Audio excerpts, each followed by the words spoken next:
இறைமகன் இயேசு கிறிஸ்துவிலே என் அன்பான சகோதரர்களே, சகோதரிகளே, உங்கள் அனைவருக்கும் இறைமகன் இயேசு கிறிஸ்துவினுடைய இனிய நாமத்திலே என்னுடைய அன்பான வாழ்த்துக்கள்.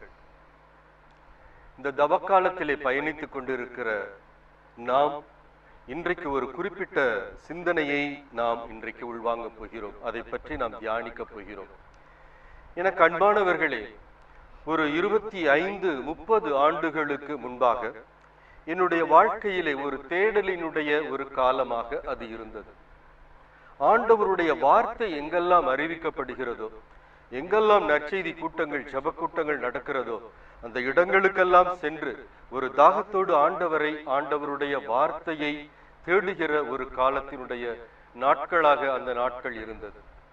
எப்படியாவது ஒரு இறை அனுபவம் கிடைக்க வேண்டும், இறைவனை தேட வேண்டும், இறைவனை சுவைக்க வேண்டும், இறைவனுடைய வார்த்தைகளை நாம் தெரிந்து கொள்ள வேண்டும், இறைவனுடைய வார்த்தைகளுக்கு அதனுடைய உட்பொருளை நாம் உணர்ந்து கொள்ள வேண்டும், தெரிந்து கொள்ள வேண்டும். இது எங்கே சென்றால் நமக்கு கிடைக்கும் என்பதான ஒரு காலகட்டத்தில் பல இடங்களுக்கு, எங்கெல்லாம் கன்வென்ஷன்கள் நடக்கிறதோ அந்த இடங்களுக்கெல்லாம் சென்று அந்த நற்செய்திகளை, ஜெப கூட்டங்களை எல்லாம் அப்படியாய் சென்று வருகிற அந்த நாட்களிலே ஒரு கேள்வி மீண்டும் மீண்டுமாக என்னை பார்த்து கேட்கப்படுகிறதான ஒரு கேள்வி இருந்தது. ஒரு சில சகோதரிகள் அந்த கேள்விகளை கேட்பார்கள். உங்களிலும் பலரை அந்த கேள்விகளை அவர்கள் கேட்டிருப்பார்கள். அந்த அனுபவம் உங்களுக்கும் இருந்திருக்கும். அது என்ன கேள்வி என்று சொன்னால், பிரதர், நீங்க ரட்சிக்கப்பட்டுட்டீங்களா என்கிற ஒரு கேள்வி. நீங்க ரட்சிக்கப்பட்டுட்டீங்களா என்று அவர்கள் கேட்கிற பொழுது நமக்கு ஒன்றும் அது புரியாத ஒரு நிலையாக இருந்தது. நாம் திருமுழுக்கு வாங்கி இருக்கிறோம், இந்த கத்தோலிக்க திருச்சபையிலே நாம் இருக்கிறோம், கிறிஸ்துவிலே விசுவசிக்கிறோம், கிறிஸ்துவை பின்பற்றுகிறோம், திருமுழுக்கு வாங்கி, புதுநன்மை வாங்கி, உறுதி பூசுதல் வாங்கி, இவ்வாறாக ஒரு பயணித்துக் கொண்டுதான் இருக்கிறோம். இத்தனை ஆண்டுகளாக இந்த திருச்சபையிலே, இந்த கிறிஸ்துவ விசுவாசத்திலே வாழ்ந்து கொண்டிருக்கிற நம்மை பார்த்து இன்றைக்கு நீங்கள் ரட்சிக்கப்பட்டு விட்டீர்களா என்று கேட்கிறார்களே. இந்த கேள்வி ஒரு புரியாத ஒரு கேள்வியாக இருந்தது. அப்படி நீங்க என்ன பிரதர் கேட்கிறீங்க, இந்த திருச்சபையிலே தானே இருக்கிறேன், இயேசு கிறிஸ்துவில் தானே உங்களை போல நானும் விசுவாசம் கொண்டு இருக்கிறேன், நீங்கள் பின்பற்றுகிற இயேசு கிறிஸ்துவை தானே நானும் பின்பற்றுகிறேன், இப்படி ரட்சிக்கப்பட்டு விட்டீர்களா என்று கேட்கிறீர்களே என்று சொல்லுகிற பொழுது அவர்கள் சொல்லுவார்கள், பிரதர் பாருங்க, இப்ப நான் இந்த ஆண்டுல இந்த கூட்டத்துக்கு நான் போனேன், இந்த ஊழியக்காரர் பேசுகிற பொழுது அவருடைய வார்த்தையினால நான் தொடப்பட்டேன், அந்த நாள் நான் ரட்சிக்கப்பட்டேன்.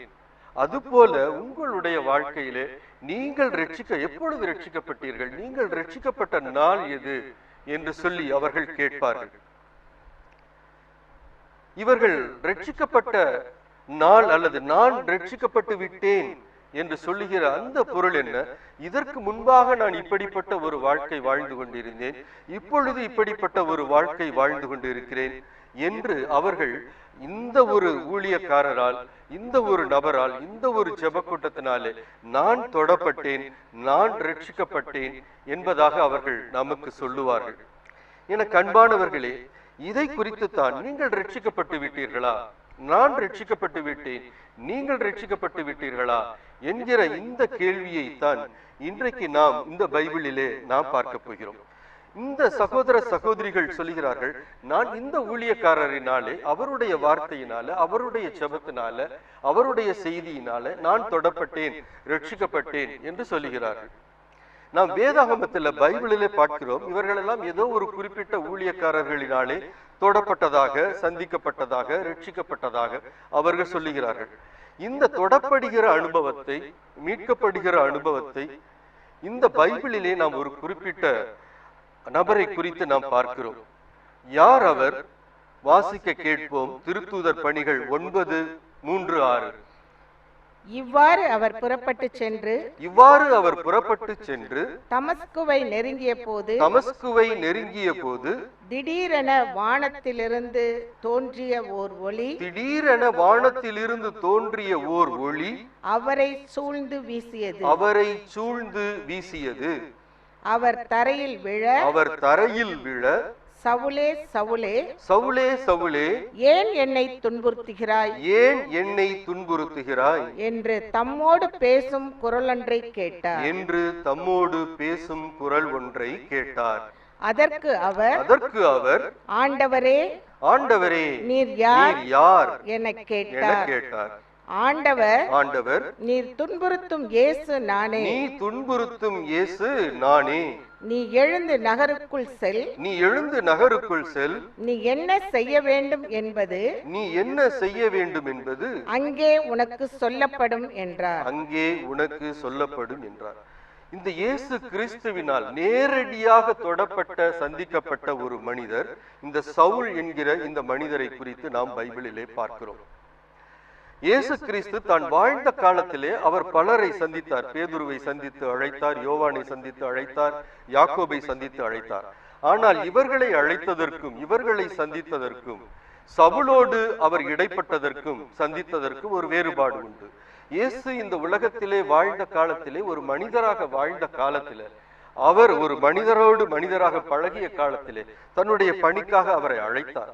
ஆனால் இயேசு மரித்து உயிர்த்து கடவுளுடைய மாட்சியோடு விண்ணகத்திலே வீற்றிருக்கிற பொழுது, ஒரு கடவுளாக இருந்து விண்ணகத்தில் இருந்து நேரடியாக அழைத்த ஒரு மனிதர் உண்டு ஒன்று சொன்னால் அது இந்த சவுல் என்கிற மனிதர் என்பதை நாம் இந்த பைபிளிலே பார்க்கிறோம்.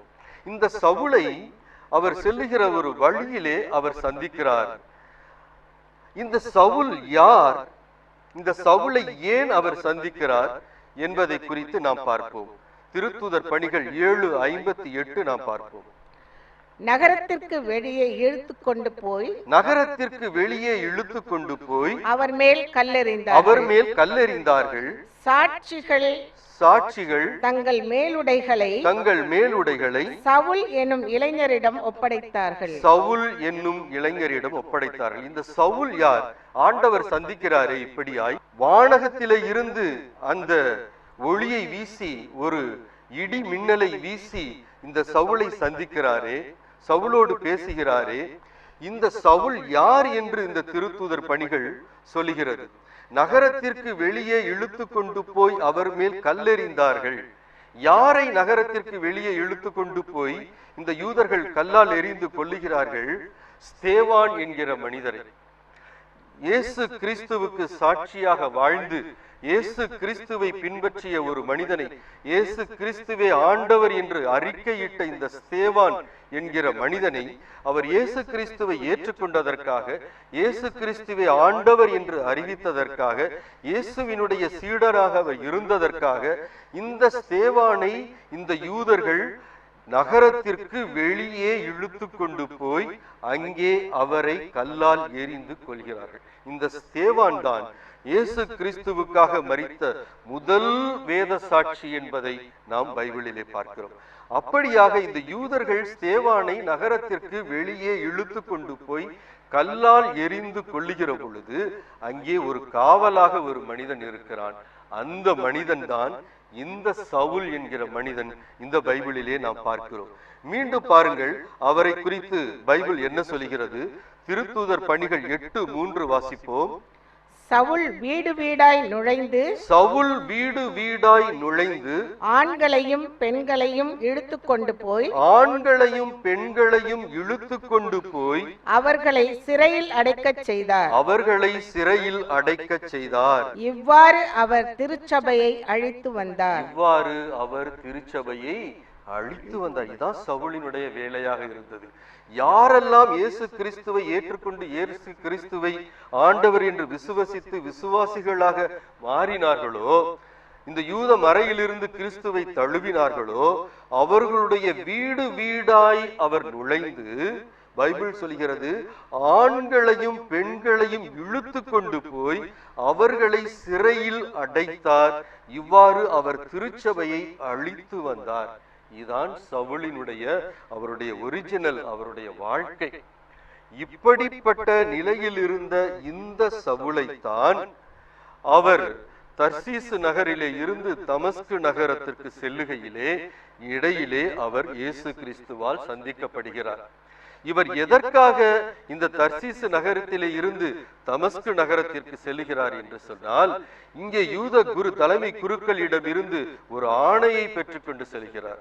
அந்த தமஸ்கு நகரத்திலே இருக்கிற தொழுகை கூட தலைவர்களுக்கு ஒரு ஆணையை பெற்றுக்கொண்டு, அங்கே யாரெல்லாம் கிறிஸ்துவை ஏற்றுக்கொண்ட விசுவாசிகளாக இருக்கிறார்களோ அவர்களையெல்லாம் இழுத்து வருவதற்காக ஒரு ஆணையை பெற்றுக்கொண்டு இந்த தர்சீஸ் நகரத்தில் இருந்து தமஸ்கு நகரத்திற்கு அவர் செல்லுகிற வேளையிலே, இந்த கிறிஸ்துவர்களை சிறைப்பிடித்து கொண்டு வருவதற்காக அவர் அந்த தமஸ்கு நகரத்துக்கு செல்லுகிற அந்த வேளையில் தான் இயேசு அவரை தொடுகிறார், அவரை சந்திக்கிறார்.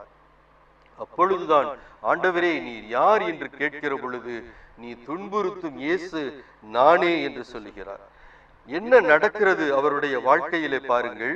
வாசிப்போம் திருத்தூதர் பணிகள் 9:20. உடனடியாக அவர் இயேசுவை இறைமகன்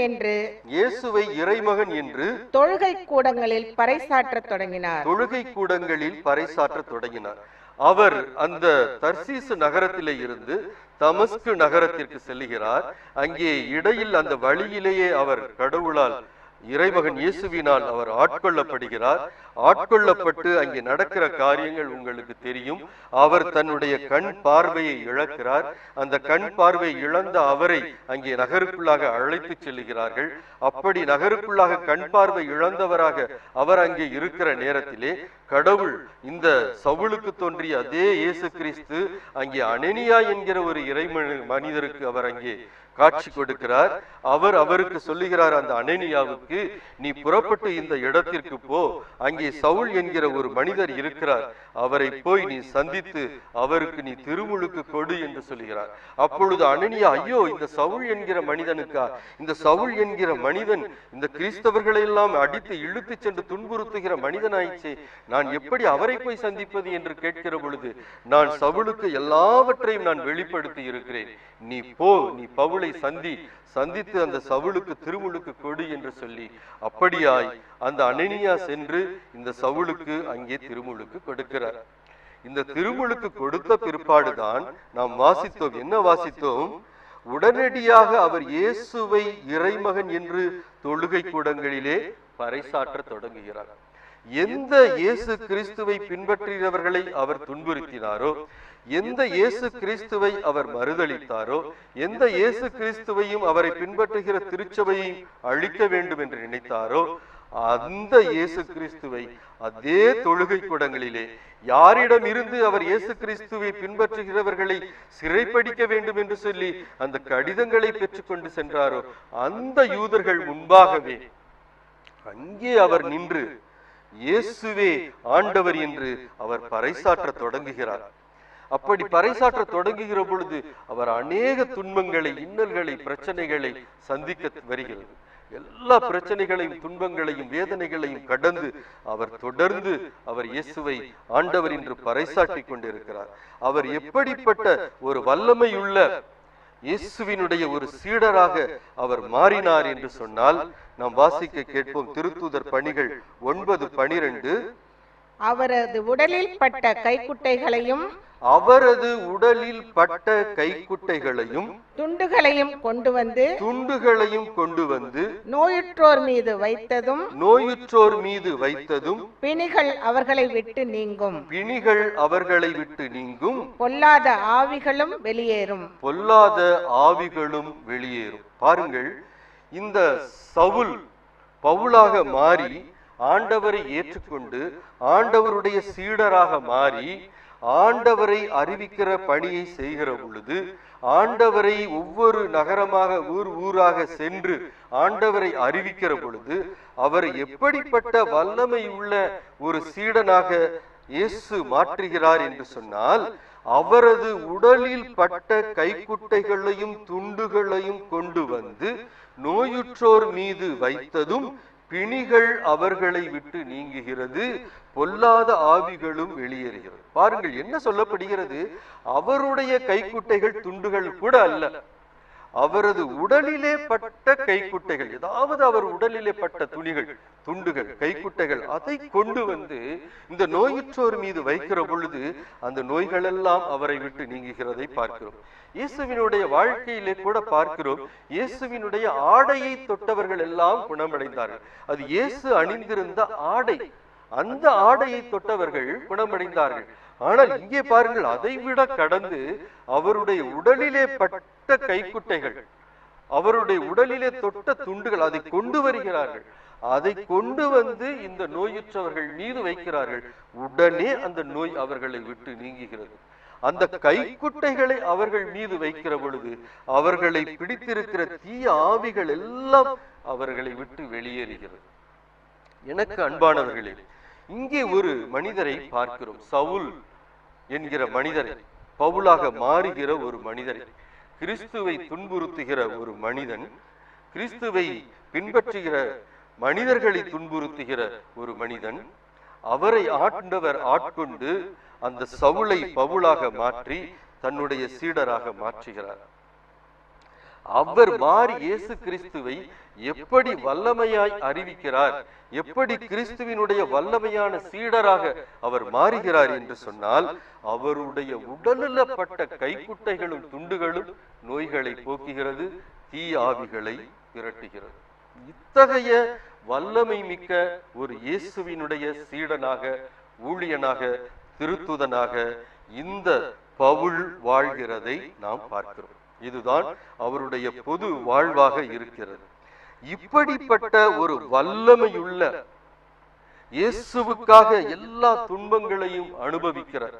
இயேசுவே ஆண்டவர் என்று எல்லா பிரச்சனைகள், துன்பங்கள் மத்தியிலும் அறிவிக்கின்ற, இவ்வளவு பெரிய வல்ல செயல்களை, புதுமைகளை ஆற்றுகின்ற இந்த பவுலினுடைய அவருடைய வாழ்க்கையை இன்று நாம் பார்க்க போகிறோம். அவர் தன்னுடைய தனிப்பட்ட வாழ்க்கையிலே அவர் எப்படிப்பட்டவராய் இருக்கிறார், தன்னை குறித்து அவர் என்ன சொல்றார்? இவ்வளவு பெரிய வல்லமையுள்ள இயேசுவினுடைய ஒரு சீடன், இயேசுவே நேரடியாக தெரிந்து கொண்ட ஒரு சீடன், புறையினத்தாருக்கும் அரசர்களுக்கும் இஸ்ரவேலுக்கும் நற்செய்தி அறிவிக்க நான் தேர்ந்து கொண்ட என்னுடைய சீடன் என்று இயேசு அறிவித்த அந்த பவுல் அவருடைய வாழ்க்கையிலே நான் எப்படிப்பட்ட மனிதனாக இருக்கிறேன் என்பதை அவருடைய உள்ளத்தினுடைய ஆழத்தில் இருந்து அவர் வெளிப்படுத்துகிற காரியங்களை நாம் இப்பொழுது பார்ப்போம். ரோமர் 7:5 வாசிக்க கேட்போம். 7:15 வாசிக்க கேட்போம். நான் செய்வது என்னவென்று எனக்கே தெரியவில்லை, நான் செய்வது என்னவென்று எனக்கே தெரியவில்லை, எதை செய்ய விரும்புகிறேனோ அதை நான் செய்வதில்லை, எதை வெறுக்கிறேனோ அதையே செய்கிறேன். பாருங்கள், இவ்வளவு வல்லமை படைத்த ஒரு வல்ல செயல்கள் செய்யக்கூடிய ஒரு ஆண்டவருடைய திருத்துதர், ஆண்டவரே நேரடியாக தடுத்தாட்கொண்டு தனது பணியை ஒப்படைத்த இஸ்ரேல் மக்களுக்கும் பிற இனத்தாரும் அரசர்களுக்கும் என்னுடைய நற்செய்தி அறிவிக்க நான் தெரிந்து கொண்ட என்னுடைய மகன் என்று சொல்லி இயேசு அறிவிக்கிற அந்த திருத்தூதராகிய பவுல், இந்த பைபிளிலே மிக மிக அதிகமான மடல்களை எழுதியிருக்கிற அந்த பவுல் அவருடைய வாழ்க்கையிலே நான் எப்படிப்பட்ட மனிதனாக, என்ன பிரச்சனையை நான் சந்திக்கிறேன் என்று சொல்லுகிறார். பாருங்கள், நான் செய்வது என்னவென்று எனக்கே தெரியவில்லை, எதை செய்ய விரும்புகிறேனோ அதை நான் செய்வதில்லை, எதை வெறுக்கிறேனோ அதையே நான் செய்கிறேன் என்று அவருடைய தனிப்பட்ட அவருடைய வாழ்க்கையை குறித்து அவர் சொல்லுவதை பார்க்கிறோம். இதையும் கடந்து ரோமர் 18:19 அவர் சொல்லுவதை பாருங்கள். ரோமர் 7:18-19 நன்மை செய்யும் விருப்பம் என்னிடம் இல்லாமல் இல்லை, நன்மை செய்யும் விருப்பம் என்னிடம் இல்லாமல் இல்லை, அதை செய்யத்தான் முடியவில்லை, நான் விரும்பும் நன்மையை செய்வதில்லை, நான் விரும்புகிற நன்மையை நான் செய்வதில்லை, விரும்பாத தீமையையே செய்கிறேன். பாருங்கள், பவுலடியார் எப்படிப்பட்ட ஒரு வல்லமையுள்ள ஆண்டவருடைய மனுஷனாக அவர் இருக்கிறார். அவருடைய உடலிலே பட்ட கைக்குட்டைகள் வியாதியஸ்தர்களை குணப்படுத்துகிறது. அவருடைய உடலிலே பட்ட கைக்குட்டைகளை கொண்டு வந்து தீய ஆவி பிடித்தவர்கள் மேல் வைக்கிறார்கள். அந்த தீய ஆவிகள் அலறிக்கொண்டு அங்கிருந்து ஓடுகிறது. அப்படிப்பட்ட பவுல் என்ன சொல்லுகிறார்? தன்னுடைய சொந்த வாழ்க்கையிலே அவர் என்ன சொல்லுகிறார் பாருங்கள், ஆச்சரியமாக இருக்கிறது. நன்மை செய்யும் விருப்பம் என்னிடம் இல்லாமல் இல்லை, அதை செய்யத்தான் முடியவில்லை. நான் விரும்பும் நன்மையை செய்வதில்லை, விரும்பாத தீமையையே நான் செய்கிறேன். பாருங்கள், எப்படி ஆண்டவரால் தடுத்தாட்கொள்ளப்பட்ட ஒரு மனிதர், ஒரு தேவ மனிதராக, திருத்தூதனாக இஸ்ரேல் மக்களுக்கும் அரசர்களுக்கும் பிறவினத்தாருக்கும் என்னுடைய செய்தியை கொண்டு சேர்க்கிற ஒரு சீடனாக நான் தெரிந்தெடுத்தேன் என்று கடவுளால் சான்று அளிக்கப்பட்ட கடவுளுடைய பணியை செய்கிற அந்த பவுல் தன்னுடைய தனிப்பட்ட வாழ்க்கையிலே அவர் இவ்வாறு புலம்புகிறார் பாருங்கள். நன்மை செய்யும் விருப்பம் என்னிடம் இல்லாமல் இல்லை, நான் நன்மை செய்யத்தான் விரும்புகிறேன், ஆனால் அந்த நன்மையை என்னால் செய்ய முடியவில்லை. நான் தீமையை செய்யக்கூடாது என்று நினைக்கிறேன், ஆனால் எந்த தீமையை செய்யக்கூடாது என்று நினைக்கிறேனோ அந்த தீமையைத்தான் என்னுடைய வாழ்க்கையிலே நான் செய்கிறேன் என்று சொல்லி தன்னுடைய சொந்த வாழ்க்கையை இந்த விவிலியத்திலே அவர் இங்கே எடுத்துரைப்பதை நாம் பார்க்கிறோம். எனக்கு அன்பானவர்களே, எதனால் இப்படி இவருக்கு ஒரு நிலைமை? நன்மையை நான் செய்ய விரும்புகிறேன், நன்மையை செய்ய முடியவில்லை. தீமையை செய்யக்கூடாது என்று நினைக்கிறேன், ஆனால் அந்த தீமையை செய்கிறேன் என்று சொல்லுகிறாரே, எதனால் இந்த நிலைமை என்பதையும் அவர் விளக்குவதை ரோமர் 7:22-23 நாம் பார்ப்போம். நான் கடவுளின் சட்டத்தை குறித்து உள்ளூர மகிழ்ச்சி அடைகிறேன். ஆனால் என் உறுப்புகளில் வேறொரு சட்டத்தை காண்கிறேன். என் மனம் ஏற்றுக்கொள்ளும் சட்டத்தை அது எதிர்த்து போராடுகிறது. பாருங்கள், கடவுளினுடைய சட்டத்தை குறித்து நான் உள்ளூர் மனதிலே மகிழ்ச்சி அடைகிறேன். கடவுளுடைய சட்டத்தை என்னுடைய உள்ளத்திலே நான் ஏற்றுக்கொள்கிறேன், என்னுடைய ஆத்துமாவிலே நான் ஏற்றுக்கொள்கிறேன், என்னுடைய ஆவியிலே நான் ஏற்றுக்கொள்கிறேன். ஆனால் என்ன நடக்கிறது?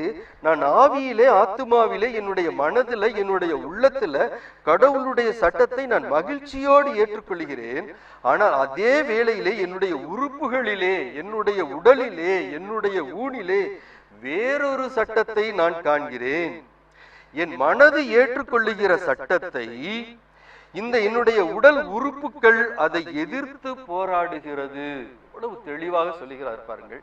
என்னுடைய மனம் கடவுளினுடைய வார்த்தைகளை அது ஏற்றுக்கொள்கிறது, கடவுளினுடைய சட்டத்தை ஏற்றுக்கொள்கிறது, கடவுளுடைய சித்தத்தை ஏற்றுக்கொள்கிறது. ஆனால் என்னுடைய மனம் கடவுளை ஏற்றுக்கொள்ளுகிற, கடவுளுடைய வார்த்தைகளை ஏற்றுக்கொள்ளுகிற அதே நேரத்திலே என்னுடைய உறுப்புகள் அதை எதிர்த்து போராடுகிறது. என்னுடைய மனம் கடவுளுடைய சட்டத்தை ஏற்கிறது, ஆனால் என்னுடைய உறுப்புகள் அதற்கு எதிரான ஒரு சட்டத்தை அது கொண்டிருக்கிறது, தன்னிலை கொண்டிருக்கிறது. இந்த உடல் உறுப்பிலே இருக்கிற சட்டம் இந்த கடவுளுடைய சட்டத்தை அது எதிர்த்து போராடுகிறது. அப்ப இந்த மனம், இந்த சவுலுக்குள்ளே இருக்கிற மனம் ஒரு சட்டத்தை ஏற்றுக்கொள்கிறது, ஆனால் அவருடைய இந்த உறுப்புகள், அவயவங்கள், இந்த ஊன் அது தன்னிலே வேறொரு சட்டத்தை கொண்டிருக்கிறது. அது கடவுளுடைய சட்டத்துக்கு எதிரான ஒரு சட்டத்தை தன்னிலே கொண்டிருக்கிறது. இந்த உறுப்புகள், என்னுடைய அவயவங்கள், என்னுடைய ஊன் உடல் இதை எதிர்த்து போராடுகிறது. கடவுளுடைய சட்டத்தை, கடவுளுடைய திட்டத்தை அது எதிர்த்து போராடி கொண்டிருக்கிறது என்று சொல்லுகிறார். தொடர்ந்து பாருங்கள், ரோமர் 7:25 அவர் சொல்லுவதை சுருங்கச் சொல்லின் என் மனதால் கடவுளின் சட்டத்திற்கு கட்டுப்பட்டிருக்கும் நானே என் ஊன் இயல்பினால் பாவத்தின் சட்டத்திற்கும் கட்டுப்பட்டிருக்கிறேன். பாருங்க, சுருங்க சொல்லணும்னு சொன்னா எனது மனது கடவுளினுடைய சட்டத்துக்கு கட்டுப்படுது. என் மனசால நான் கடவுளுடைய சட்டத்துக்கு கட்டுப்பட்டு கடவுளுடைய சட்டத்துக்கு கீழ்ப்படிந்து கடவுளுடைய சட்டத்தை அவருடைய சித்தத்தை ஏற்று வாழ வேண்டும் என்று என் மனதால நான் மனதால நான் விரும்புகிறேன். என்னுடைய மனது அதற்கு கட்டுப்பட்டு இருக்கிறது. என்னுடைய மனது கடவுளுடைய சட்டத்துக்கு கட்டுப்பட்டு இருக்கிறது. ஆனால் என்னுடைய ஊனியல்பு பாவத்தினுடைய சட்டத்திற்கு கட்டுப்பட்டு இருக்கு. பாருங்க, ரெண்டு சட்டம் இங்க இருக்குது அவருக்குள்ள. ஒன்று கடவுளினுடைய சட்டம், இன்னொன்று பாவத்தினுடைய சட்டம். ஒன்று கடவுளுடைய வார்த்தைகள், ஒன்று இந்த ஊனியல்பினுடைய செயல்கள். இந்த இரண்டுக்கு இடையில் அவர் என்ன சொல்றாரு? என் மனசு கடவுளுடைய சட்டத்துக்கு தான் கட்டுப்பட்டு இருக்குது, ஆனா என்னுடைய ஊனியல்பு என்ன செய்யுது? பாவத்தினுடைய சட்டத்துக்கு கட்டுப்பட்டு இருக்குது. அப்ப இந்த மனதுக்கும் இந்த ஊனுக்கும் இடையில ஒரு போராட்டம் நடந்து கொண்டு இருக்கிறது. என் மனசு நல்லா தாப்பா இருக்கு, என் மனசு ஆண்டவருடைய சட்டத்தை தாப்பா ஏற்றுக்கிறது, என் மனசு ஆண்டவருடைய சட்டத்துக்கு தாப்பா கட்டுப்பட்டு இருக்குது. ஆனா இந்த மனசு குடியிருக்குதே, இந்த உயிர் குடியிருக்குதே, இந்த உடல் அது எதற்கு கட்டுப்பட்டு இருக்கிறது? இந்த ஊனியல்பினால் பாவத்தினுடைய சட்டத்துக்கு அது கட்டுப்பட்டு இருக்கிறது. அப்ப ஒரு உள்ளார அவருக்குள்ளாக அவருடைய ஆவிக்கும் அவருடைய இந்த ஊனுக்கும் இடையில ஒரு போராட்டம் நடந்து கொண்டு இருப்பதை பவுல் மிக மிக மிக தெளிவாக அவர் வெளிப்படுத்துகிறார். இந்த மனது ஏத்துக்கிறது கடவுளுடைய சட்டத்தை, ஆனா இந்த ஊனுக்குன்னு ஒரு சட்டம் இருக்குது, அது பாவத்தினுடைய சட்டத்தை ஏற்றுக்கிறது. அப்ப இந்த ஆவிக்கும் இந்த ஊனுக்கும் இடையில ஒரு போராட்டம் நடக்கிறது என்று சொல்லி பவுலடியார் சொல்லுகிறார். தொடர்ந்து நாம் கலாத்தியர் 5:17 ஏன் இது இவ்வாறு நடக்கிறது என்பதை நாம் வாசிக்க கேட்போம். ஏன் இந்த முரண்பாடு, இந்த போராட்டம் என்பதை கலாத்தியர் 5:17 கூற நாம் கேட்போம். ஊனியல்பின் இச்சை தூய ஆவிக்கு முரணானது. தூய ஆவியின் விருப்பம் ஊனியல்புக்கு முரணானது. இவை ஒன்றுக்கொன்று எதிராய் உள்ளதால் நீங்கள் செய்ய விரும்புவதை உங்களால் செய்ய முடிவதில்லை. பாருங்க, இந்த ஊனியல்பினுடைய இச்சை அது தூய ஆவிக்கு முரணானது. தூய ஆவியினுடைய விருப்பம் ஊனியல்புக்கு முரணானது. இரண்டு முரணான ஒரு காரியங்களை பார்க்கிறோம். ஒன்று தூய ஆவியாரினுடைய விருப்பம், இன்னொன்று ஊனினுடைய இச்சை. இது இயற்கையிலே ஒன்றுக்கொன்று எப்படி அமைந்திருக்கிறது என்று பவுலடியார் சொல்லுகிறார். இந்த ஊனியினுடைய இச்சை இயற்கையிலே தூய ஆவிக்கு அது முரணானது என்று சொல்கிறார். அதே போல தூய ஆவியினுடைய விருப்பம் ஊனியினுடைய இச்சைக்கு முரணானது என்று சொல்ல. இந்த இரண்டுக்கும் இடையில் தான் ஒரு மனிதன் அகப்பட்டு இருக்கிறான். இந்த இரண்டுக்கும் இடையில் தான் ஒரு மனிதன் வாழ்ந்து கொண்டு இருக்கிறான்.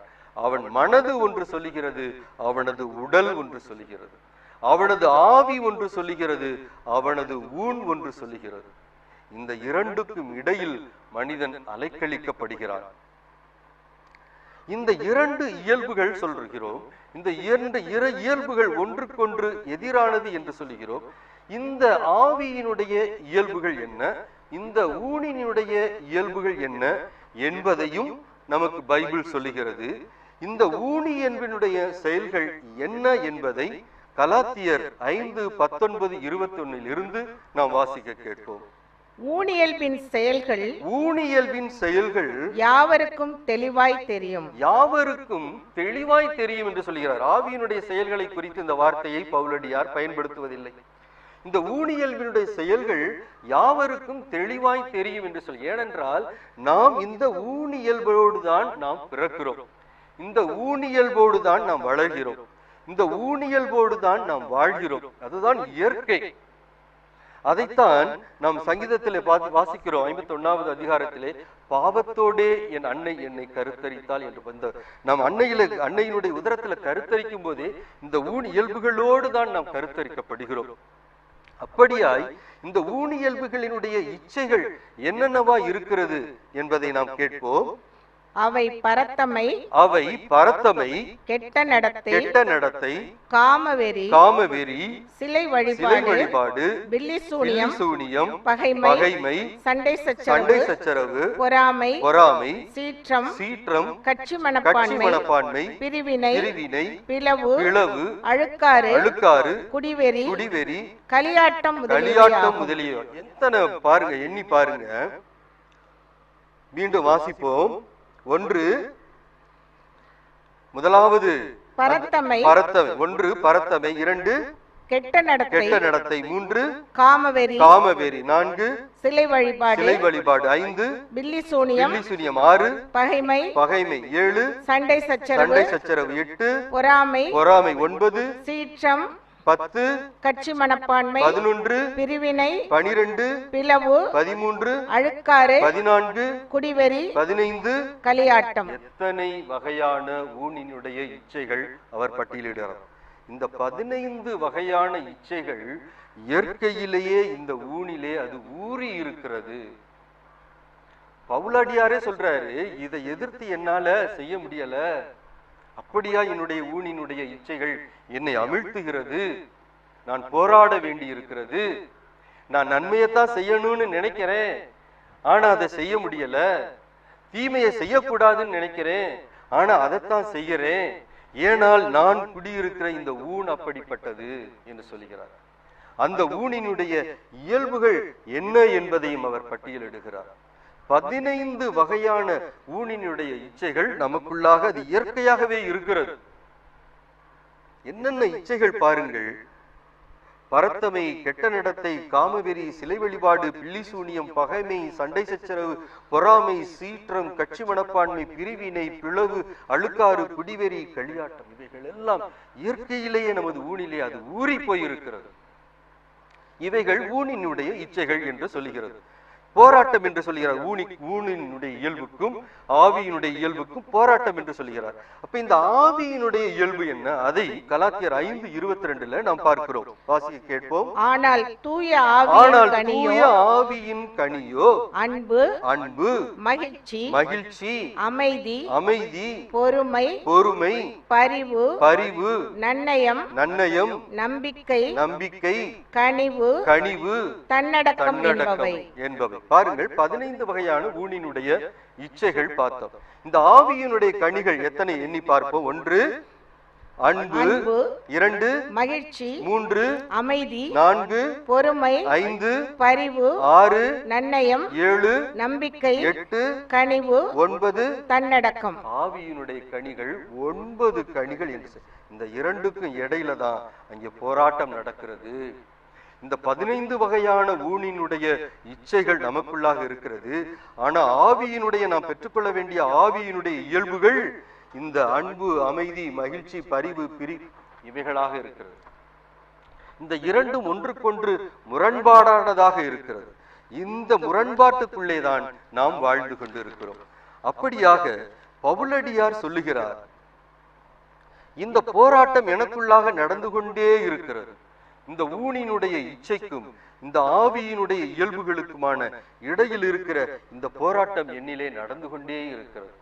இந்த போராட்டம் என்னிலே நடந்து கொண்டே இருப்பதனால் தான் நான் எதை செய்ய விரும்புகிறேனோ அதை என்னால் செய்ய முடியவில்லை என்று சொல்லுகிறார்.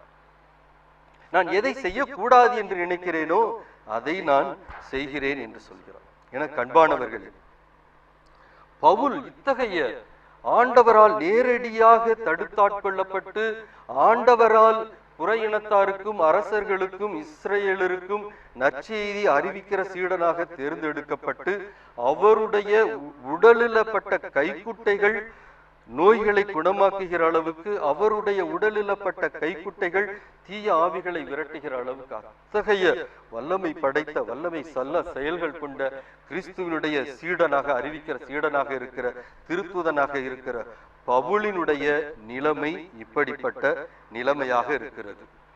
ஆனால் பவுல் இப்படி சொல்லுகிறார், எனக்குள்ள இப்படிப்பட்ட ஒரு போராட்டம் இருக்கிறது, எனக்குள்ளாக இந்த ஊனினுடைய இயல்புகளுக்கும் ஆவியினுடைய இயல்புகளுக்குள்ளாக ஒரு போராட்டம் நடந்து கொண்டே இருக்கிறது. ஆகையினால நான் செய்ய நினைக்கிறத என்னால செய்ய முடியல, செய்யக்கூடாதுன்னு நினைக்கிறதான் நான் செய்கிறேன் என்று சொல்லி இந்த பவுலடியார் இப்படியாய் அவர் ஆதங்கப்படுகிறார். அப்படி இருக்கையிலே இந்த சாதாரண விசுவாசிகளாகிய நாம் அல்லது ஊழியர்களாகிய நாம் எப்படி நம்மால் சொல்ல முடிகிறது, நான் ரட்சிக்கப்பட்டுட்டேன், நீங்க ரட்சிக்கப்பட்டுட்டீங்களா என்று எப்படி கேட்க முடிகிறது என்பதுதான் இன்றைக்கு கேள்வியாக இருக்கிறது. எனக்கு அன்பானவர்களே, இந்த போராட்டம் பவுலடியாருடைய அந்த அகத்திற்கும் அந்த ஊனிற்கும் இடையிலே நடக்கிற இந்த போராட்டம், அது எப்பொழுது அது ஒரு முடிவுக்கு வரும், எப்பொழுது அது ஒரு முடிவுக்கு வர முடியும் என்பதையும் நம்முடைய பவுலினுடைய வார்த்தைகளிலே நாம் பார்க்கலாம். ரோமர் 7:24 வாசிக்க கேட்போம். அந்தோ இறங்கத்தக்க மனிதன் நான் சாவுக்குள்ளாக்கும் இந்த உடலினின்று என்னை விடுவிப்பவர் யார்? பாருங்க, பவுலடியார் அவ்வளவு ஆதங்கத்தோடு சொல்றார், அந்தோ இறங்கத்தக்க மனிதன் நான், சாவுக்கு உள்ளாக்கும் இந்த உடலினின்று என்னை விடுவிப்பவர் யார்? இந்த ஊனி இச்சைகளால் ஆன இந்த உடலிலிருந்து என்னை விடுவிப்பவர் யார்? அன்னைக்கு தான் இந்த போராட்டம் முடியும். இந்த போராட்டம் முடியணும்னா எந்த உயிர் இந்த உடலிலிருந்து வெளியில போகணும். இந்த உடல்ல இருந்து இந்த உயிரை விடுவிக்கக்கூடிய நாள், அந்த நாள் தான் இந்த போராட்டத்தினுடைய முடிவினுடைய நாள். இந்த உடலிலிருந்து, இந்த ஊனினுடைய உடலிலிருந்து என்னை விடுவிப்பவர் யார் என்று ஆதங்கத்தோடு பவுலடியார் கேட்பதை நாம் பார்க்கிறோம். எனக்கு அன்பானவர்களே, பவுலடியார் அந்த ஊனினுடைய இயல்புக்கும் ஆவியினுடைய இயல்புக்கும் நடக்கிற அந்த போராட்டம் அது எப்பொழுது முடிவுக்கு வரும் என்று பவுலடியார் உணர்கிறார், பவுலடியார் வெளிப்படுத்துகிறார். இந்த உடல்ல இருந்து இந்த உயிர் என்னைக்கு வெளியில போகுதோ, ஆண்டவர் இந்த உடல்ல இருந்து இந்த உயிரை என்னைக்கு எடுத்துக்கொள்கிறாரோ, இந்த உடல்ல இருந்து, இந்த சாவுக்குரிய உடல்ல இருந்து இந்த உயிரை ஆண்டவர் என்னைக்கு விடுவிக்கிறாரோ, அன்னைக்கு தான் இந்த போராட்டத்துக்கு முற்றுப்புள்ளி என்று சொல்லுகிறார். எனக்கு அன்பானவர்களே, இப்படி இந்த ஊனினுடைய இயல்பு, இந்த ஆவியினுடைய இயல்பு, இந்த இரண்டுக்கும் இடையே இந்த போராட்டம் தொடர்ந்து அது நடந்து கொண்டே இருக்கிற ஒரு காரியமாக இருக்கிறது. ஒரு சமயம் இந்த ஆவியினுடைய இயல்பு நமக்குள்ளாக மேலோங்கி வருகிறது, இந்த ஊனினுடைய இச்சைகள் அது அடக்கப்படுகிறது. ஒரு சமயம் ஊனினுடைய இச்சைகள் மேலோங்கி வருகிறது, ஆவியினுடைய கனிகள் குறைந்து கொண்டே போகிறது. இதான் போராட்டம் என்பது. அப்ப இந்த வாழ்க்கையில இப்படி ஒரு போராட்டம் நடந்து கொண்டே இருக்கிறது என்று சொன்னால், நாம பெரிய ஊழியராக இருக்கலாம், பெரிய பிரசங்கியாக இருக்கலாம், இறைவாக்கு அறிவிக்கிறவராக இருக்கலாம், ஜப கூட்டங்களை நடத்துகிறவர்களாக இருக்கலாம், 24 மணி நேரமும் பைபிளை சுமந்து செல்கிறவர்களாக இருக்கலாம், பிறருக்காக ஜெபிக்கிறவர்களாக இருக்கலாம், நம்மளால் பிறருக்கு பல அதிசயங்கள் அற்புதங்கள் நடக்கிறதாக கூட இருக்கலாம். அப்படி இருந்தாலும் கூட நம்மிலும் இந்த போராட்டம் நடந்து கொண்டேதான் இருக்கிறது. எந்த ஒரு சூழ்நிலையிலும் நான் ரட்சிக்கப்பட்டு விட்டேன், நான் பாவ சூழ்நிலையில் இருந்து நான் பரிசுத்தவானாக மாறிவிட்டேன் என்று நம்மால் சொல்ல இயலாது. ஏனென்றால் இந்த உடல்ல உயிர் இருக்கிற வரைக்கும் அந்த போராட்டம் நடந்து கொண்டேதான் இருக்கும். அதைத்தான் பவுலடியார் மிக தெளிவாக சொல்லுகிறார். இப்படி பவுலடியார் சொல்லுகிற பொழுது இந்த ஒரு சில ஊழியக்காரர்கள் அல்லது விசுவாசிகள் எல்லாம், நாங்க ரட்சிக்கப்பட்டுட்டோம், நீங்க ரட்சிக்கப்பட்டுட்டீங்களா என்று கேட்கிறார்களே, இது எதை அடிப்படையாக, எந்த புரிதலிலே அவர்கள் கேட்கிறார்கள் என்று சொன்னால், அவர்கள் சொல்லுகிற காரணங்கள் என்ன? இதுவரைக்கும் நான் தண்ணி அடிச்சேன், இப்ப நான் தண்ணி அடிக்கிறதுல நிறுத்திட்டேன், நான் சிகரெட்டு குடிச்சேன், நான் சிகரெட்டு குடிக்கிறது இல்ல, நான் சினிமா பார்த்தேன், நான் சினிமா பார்க்கறது இல்ல, நான் பொய் சொல்றவனா இருந்தேன், இப்ப நான் பொய் சொல்றது இல்ல, நான் திருடுனேன், இப்ப நான் திருடுறது இல்ல, நான் விபச்சாரம் செய்தேன், இப்ப நான் விபச்சாரம் செய்யறது இல்ல, நான் பைபிளை கையிலேயே தொடறது இல்ல, இப்ப நான் பைபிளை கையிலேயே வச்சிருக்கேன், நான் ஜபத்துக்கே போறது இல்ல, இப்ப எல்லா ஜப கூட்டங்களுக்கும் போறேன். இதை வைத்துக்கொண்டு நான் ரட்சிக்கப்பட்டு விட்டேன் என்று சொல்லுகிறார்கள். இதை வைத்துக்கொண்டு நான் ரட்சிக்கப்பட்டு விட்டேன் என்று சொன்னால், இவ்வளவு வல்ல செயல்கள் செய்த பவுல் இப்படியாய் எனக்குள் ஒரு போராட்டம் நடந்து கொண்டே இருக்கிறது. இந்த போராட்டத்தை விட்டு என்னால் வெளியே வர முடியவில்லை.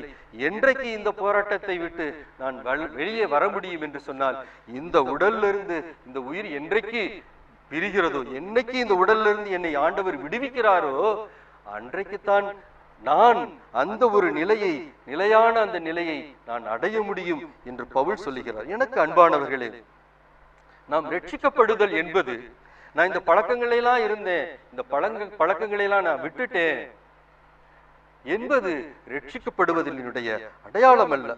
ரட்சிக்கப்படுதல் என்பது இந்த ஊனினுடைய இச்சைகளில் இருந்து ஆவியினுடைய இயல்புக்கு அது முற்றிலுமாக நாம் மாறுவதுதான் ரட்சிக்கப்படுதல். அது ஒரு போராட்டமாக நமது வாழ்க்கையிலே இருந்து கொண்டே இருக்கிறது. நீங்கள் பாருங்கள், சக்கேயுவினுடைய வீட்டிற்கு ஆண்டவர் சென்றார். சக்கேயு மனம் மாறினான்.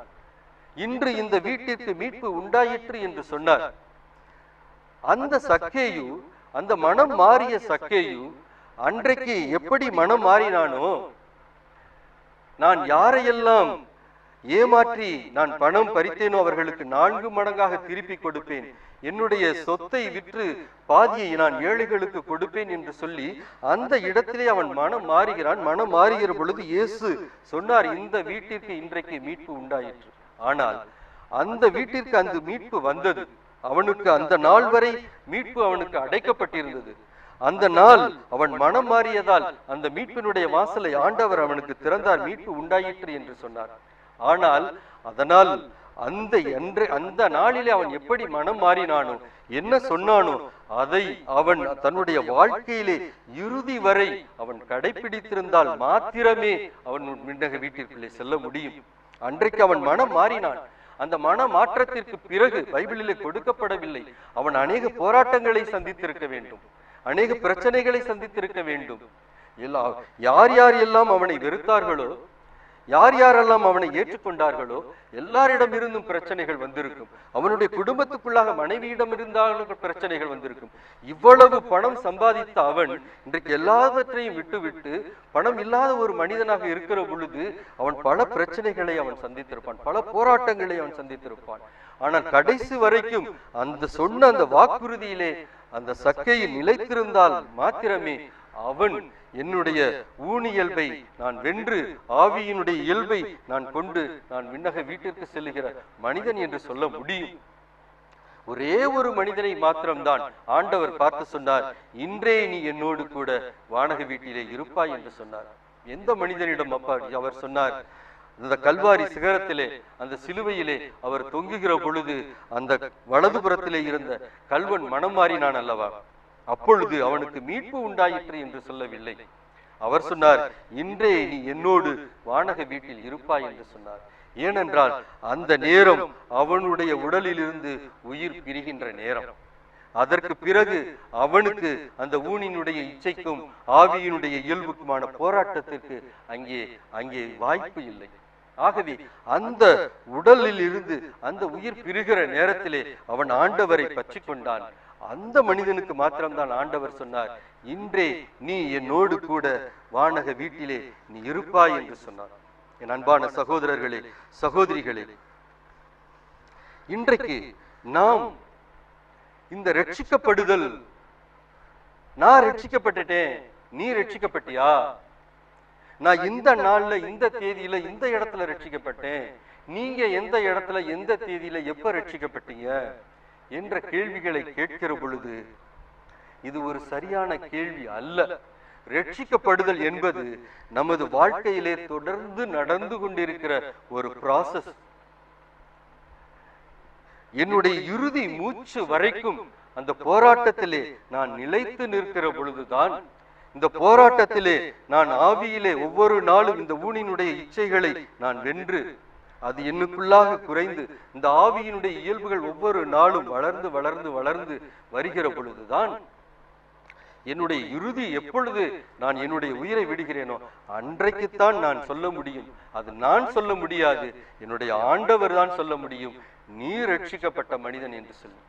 நான் ரட்சிக்கப்பட்ட மனிதன் என்று நான் சொல்லுவதும், எனக்கு முன்னால் இருக்கிற ஒரு மனிதனை பார்த்து நீ ரட்சிக்கப்பட்டு விட்டாயா, நீ ரட்சிக்கப்படவில்லை என்று சொல்லுவதும் அது நம்முடைய வேலை அல்ல. நான் ரட்சிக்கப்பட்டவனா ரட்சிக்கப்படவில்லையா என்பது என்னுடைய உடலிலே இருந்து இந்த உயிர் பிரிகிற நாளிலே, ஆண்டவர் என்னை சந்திக்கிற நாளிலே, அதைத்தான் நாம் தனித்தீர்வை என்று சொல்லுகிறோம். பொது தீர்வை என்று ஒன்று இந்த பைபிளிலே கொடுக்கப்பட்டிருக்கிறது. நாம் இந்த உலகத்தை விட்டு பிரிக்கிற நாளிலே ஆண்டவர் நமக்கு தனியாய் வந்து ஒரு தீர்ப்பை கொடுப்பார். அன்றைக்கு அவர்தான் சொல்ல வேண்டும், நீ ரட்சிக்கப்பட்ட மனிதன் என்று சொல்லி.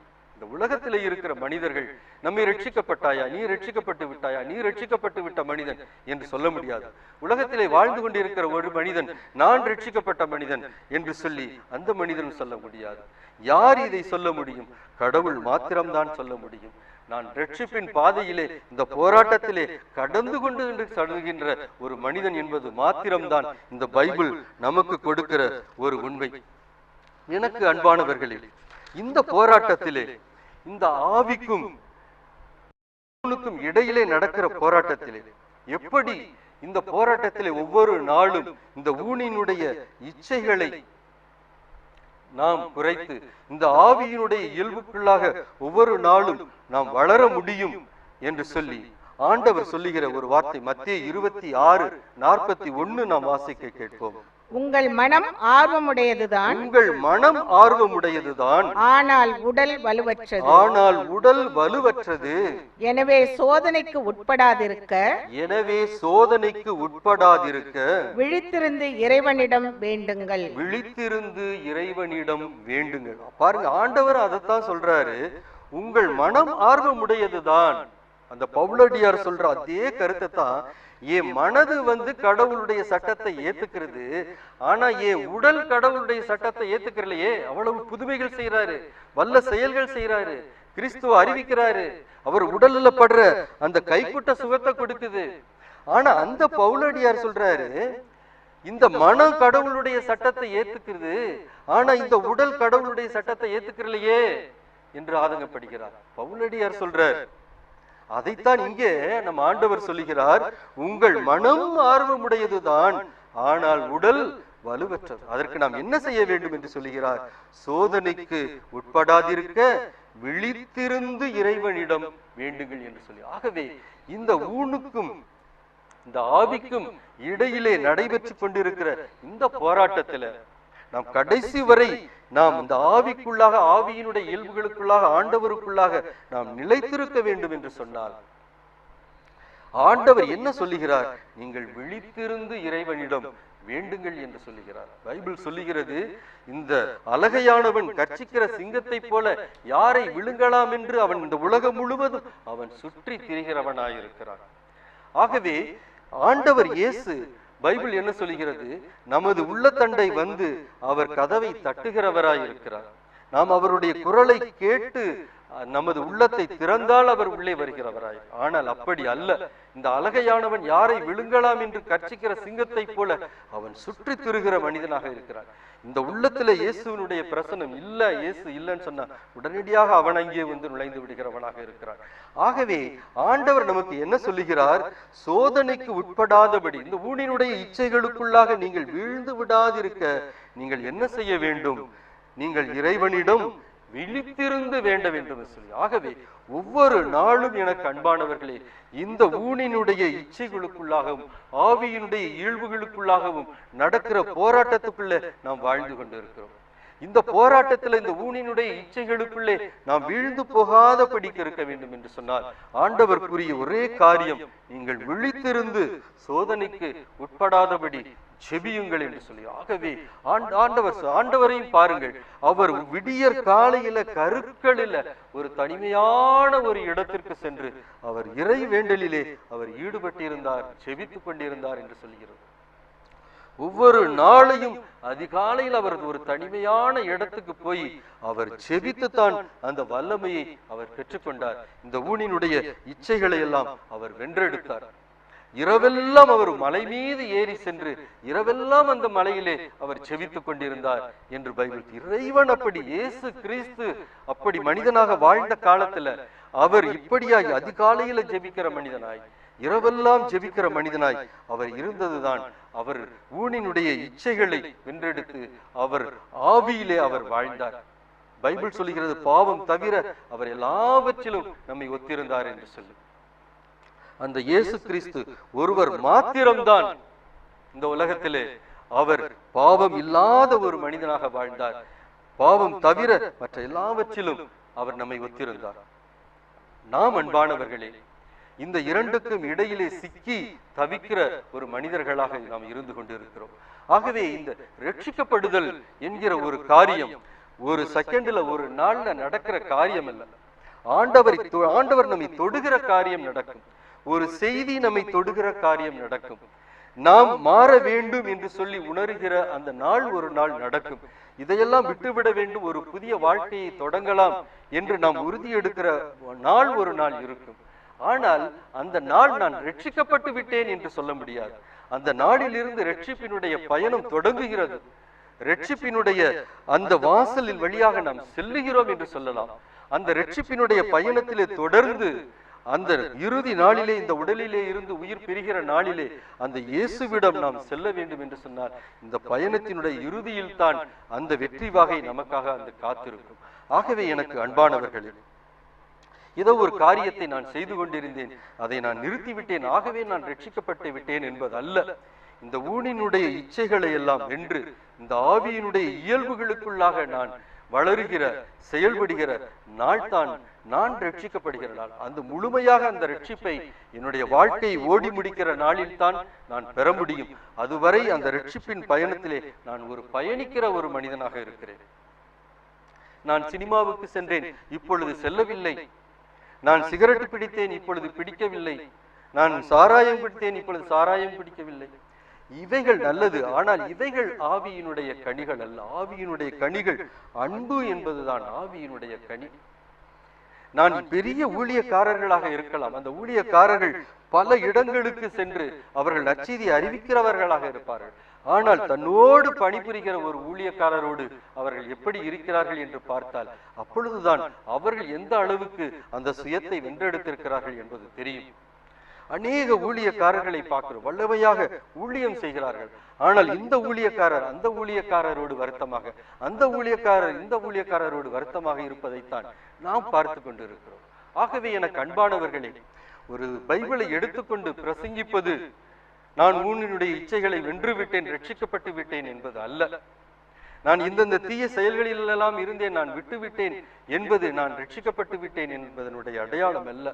ஆகவே எனக்கு அன்பானவர்களே, உங்களை பார்த்து ஒரு சிலர் கேட்கிற பொழுது, பிரதர் நீங்க ரட்சிக்கப்பட்டுட்டீங்களா, சிஸ்டர் நீங்க ரட்சிக்கப்பட்டீங்களா, பிரதர் நீங்க எப்ப ரட்சிக்கப்பட்டீங்க, சிஸ்டர் நீங்க எப்ப ரட்சிக்கப்பட்டீங்க என்று கேட்கிற பொழுது நீங்கள் கவலைப்பட வேண்டாம். நீங்கள் அவர்களை பார்த்து கேளுங்கள், அப்பா, தம்பி, அண்ணா, என் சகோதரனே, சகோதரியே, பிரதர், சிஸ்டர், பைபிளை பாருங்க. பவுலடியார் எப்படிப்பட்ட ஒரு வல்லமை வாய்ந்த ஊழியர். அவரை உடல்லப்பட்ட கைக்குட்டை பிணியாளர்களை குணமாக்கியது, அவர் உடல்லப்பட்ட கைக்குட்டைகள் தீய ஆவிகளை விரட்டியது. ஆனா அவரு சொல்றாரு, நான் நன்மையைத்தான் செய்ய விரும்புறேன், ஆனா அந்த நன்மையை செய்ய முடியல. நான் தீமையை செய்யக்கூடாதுன்னு நினைக்கிறேன், ஆனா அந்த தீமையைத்தானே செய்யறேன்னு பவுலடியார் வருத்தப்படுறாரு, புலம்புறாரு. நீங்க எப்படி பிரதர் ரட்சிக்கப்பட்டேன்னு இவ்வளவு நிச்சயமா சொல்றீங்க என்று சொல்லி அவர்களை பார்த்து நாம் கேட்க வேண்டும். எனக்கு அன்பானவர்களே, ரட்சிக்கப்படுதல் என்பது ஒரு தொடர் வாழ்க்கை, அது ஒரு தொடர் அனுபவம், அது ஒரு தொடர் போராட்டம். அது ஆண்டவருடைய துணையினால் தான் முடியும். ஆற்றலாலும் அல்ல, சக்தியாலும் அல்ல, ஆண்டவருடைய ஆவியாலே ஆகும் என்று பைபிள் சொல்லுகிறது. ஆகவே எனக்கு அன்பானவர்களே, இந்த நேரத்திலே நம்மை ஒப்பு கொடுப்போம், ஆண்டவரிடத்திலே ஒப்பு கொடுப்போம். ஆண்டவர் ஒரு நாள் வான மேகத்திலே அவர் தனது வான தூதர்களோடு அவர் வருகிற பொழுது அவரை எதிர்கொண்டு சந்திக்கிற மக்களாக இந்த உலகத்திலே நம்மை ஒவ்வொரு நாளும் இந்த போராட்டத்திலே தகுதிப்படுத்தி அந்த நாளுக்கு நம்மை ஆயத்தப்படுத்துகிற பிள்ளைகளாக இந்த நேரத்திலே நம்மை ஒப்பு கொடுப்போம். எங்கள் அன்பான ஆண்டவரே, இதோ நீ சொன்னீரப்பா, ஆவியோ வலுவுள்ளது, மாமிசமோ பலவீனமானது, சோதனைக்கு உட்படாதபடி விழித்திருந்து மன்றாடுங்கள், செவியுங்கள் என்று சொன்னீரப்பா. எங்களுடைய ஆவி வலுவுள்ளதாக இருந்தாலும் ஆண்டவரே, இந்த மாமிசம் பலவீனமானதாக இருக்கிறது அப்பா. ஒவ்வொரு நாளும் எங்களுடைய வாழ்க்கை இந்த ஆவியினுடைய இயல்புக்கும் இந்த ஊனினுடைய இச்சைகளுக்கும் இடையே நடக்கிற ஒரு போராட்டமாக இருக்கிறது ஆண்டவர். இதோ இந்த தவ காலத்துல எங்களை ஒப்புக் கொடுக்கிறோம் அப்பா. இந்த நாட்களிலே ஆண்டவரே எங்களை ஒப்புக் கொடுக்கிறோம் ஆண்டவர். மனிதனோ முகத்தை பார்க்கிறான், நீரோ எங்களுடைய இருதயத்தை ஆராய்ந்து பார்க்கிறீர் என்று பைபிள் சொல்கிறதப்பா. எங்களுடைய உடலிலே என்னென்ன ஊனினுடைய இச்சைகள், பகைமை இருக்கிறதா, பொறாமை இருக்கிறதா, சண்டை சச்சரவு இருக்கிறதா, பிளவு இருக்கிறதா, கட்சி மனப்பான்மை இருக்கிறதா, குடிவெறி இருக்கிறதா, களியாட்டம் இருக்கிறதா, விபச்சாரம் இருக்கிறதா, உங்களுடைய ஊனிலே இன்னும் என்னென்ன இச்சைகள் எல்லாம் இருக்கிறது என்பது உமக்கு தெரியும் ஆண்டவர். இந்த பகைமை, வெறுப்பு, கசப்பு, பழி உணர்வு, வைராக்கியம், வருத்தம், இந்த உலகத்தினுடைய மாயை, இந்த எல்லாவற்றையும் ஆண்டவரே எங்களுடைய சொந்த பலத்தினால இதையெல்லாம் எங்களிடமிருந்து எடுத்து போட முடியாதப்பா. உம்முடைய ஆற்றல் வேண்டும் அப்பா. எல்லோரையும் ஏற்றுக்கொள்வதற்கு, எல்லோரையும் அன்பு செய்வதற்கு, எல்லோரையும் மன்னிப்பதற்கு, எல்லோரும் உறவாடுவதற்கு, அந்த உமது அன்பு என்கிற கனியினிலே அது விளைவதற்கு ஆண்டவரே என்னுடைய சொந்த பலம் போதாது ஆண்டவரே. உம்முடைய பலத்தினால என்னை இடை கட்டுங்கப்பா. உன்னுடைய பலவீனத்திலே என்னுடைய பலன் பூரணமாய் விளங்கும் என்று சொன்னீங்களே அப்பா. அந்த பலத்தை எனக்கு கொடுங்க ஆண்டவரே. இந்த உலகத்திலே நான் இந்த ஆவியோடும் இந்த இச்சையோடும் இந்த போராடி கொண்டிருக்கிற இந்த நான் ஆண்டவரே, இந்த போராட்டத்துல ஒரு நாள் வென்று உம்மை நான் சந்திக்கிற வருகிற பொழுது உம்மை சந்திக்க தகுதியுள்ள ஒரு மனிதனாக நான் வாழ என்னை ஒப்புக் கொடுக்கிறேன் ஆண்டவரே. என்னை பலப்படுத்தும், என்னை தகுதிப்படுத்தும் ஆண்டவரே. உம்முடைய ஆவியினால, அக்கினியினால, அபிஷேகத்தினால, பிரசன்னத்தினால ஆண்டவரை நிரப்பும் ஆண்டவரே. இந்த செய்தியை கேட்டுக்கொண்டு இருக்கிற ஒவ்வொரு மகளையும் ஒப்புக் கொடுக்கிறோம் ஆண்டவரே. ஒவ்வொரு மகளையும் நிரப்புங்கப்பா. உமது ஆவியினால, வார்த்தையினால, பிரசன்னத்தினால, அன்பால, மகிழ்ச்சியினால, பரிவினால, கனிவினால, தன்னடக்கத்தினால, கனிவினால நிரப்புங்க ஆண்டவரே. அந்த ஆவியினுடைய கனிகளினால ஒவ்வொரு மகளையும் நிரப்புங்கப்பா. ஒவ்வொரு மகனும் உம்மை சந்திக்க வருகிற நாளிலே ரட்சிக்கப்பட்ட மகனாக, ரட்சிக்கப்பட்ட மகளாக வந்து சேரும்படியாய் ஆசீர்வதிங்க. இந்த மன்றாட்டுக்களை எல்லாம் எங்கள் ஆண்டவரும் மீட்பருமான இயேசு கிறிஸ்துவினுடைய ஈடு இணையற்றிய நாமத்திலே நாங்கள் ஜெபிக்கிறோம். எங்கள் ஜெபம் கேளும் எங்கள் ஜீவனுள்ள நல்ல பிதாவே, ஆமென்.